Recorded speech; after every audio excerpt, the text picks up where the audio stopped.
Hey, what's going on, everyone? Chris here, and I wanted to touch base with you guys and talk a little more in depth regarding the new 4K release for T2, and mention stuff I didn't talk about in my previous review for it. First and foremost, I'm actually very surprised that they didn't release this film in 3D here in the States, even though they did release it in 3D internationally, just not here. But I don't know if that's James Cameron's decision or the studio's decision behind it. Who knows? But even though in the opening credit sequence for the 4K disc, we do get to see 3D being mentioned, but we just don't get to see it unless we import the international disc.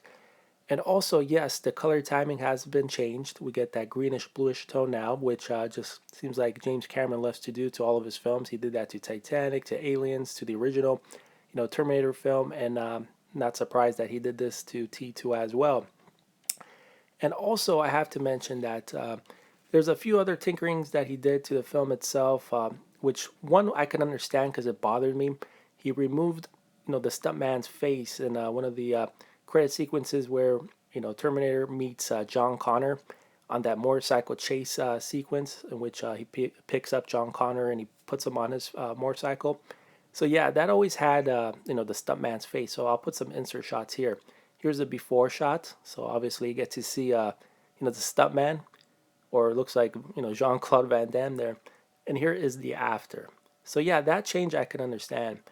But I'm just not a fan of tinkering with the color timing. I would have much rather see, as I mentioned in my previous review for it, the original theatrical color timing. That's what we're all, known to see for this film. We were all used to that. So the image quality for the 4K disc, honestly, it does look DNR'd, especially when you look at it up close. It looks smeared. Almost looks like they put a layer of, Vaseline on the image itself.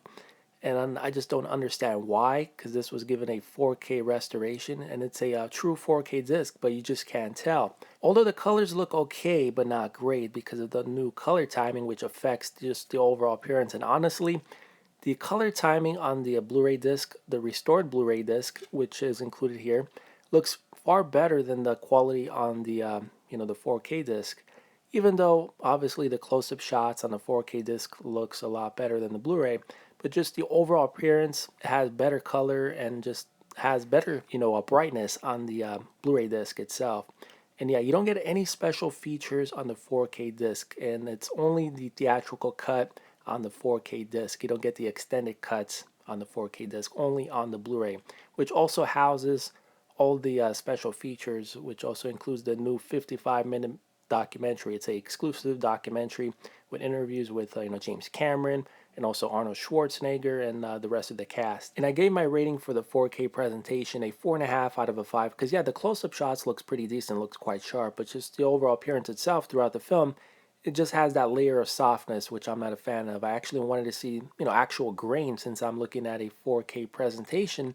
And considering the fact this was sourced from a 4K restoration, that's what I expected. And unfortunately, I just didn't get to see that. So anyway, here's a couple more insert shots of Sarah Connor. This is the new 4K presentation on this scene. So you can right off the bat see the muted colors because of the whole layering with the greenish bluish tone. And here's the same scene with the Blu-ray disc, and right off the bat you can see the brightness and also the sky being blue as it should. And personally, between the two, I actually really like the Blu-ray presentation overall because of the brightness, and the colors seem to pop a bit more compared to the 4K, as surprising as that sounds. And here's a shot of Arnold Schwarzenegger getting ready to leave the bar in one of the opening sequences, and this screenshot is from the 4K disc. And here's the same scene from the Blu-ray disc. And yeah, the Blu-ray presentation is going to surprise you guys quite a bit. I really enjoyed how that looked. But yeah, anyway, guys, just wanted to give you guys a heads up and talk a little more in depth regarding this new 4K release. Yeah, fans of the film should definitely pick up this movie, man. And honestly, I don't see how this movie is going to look any better than what we have here. And once again, here is my unboxing for T2 on 4K.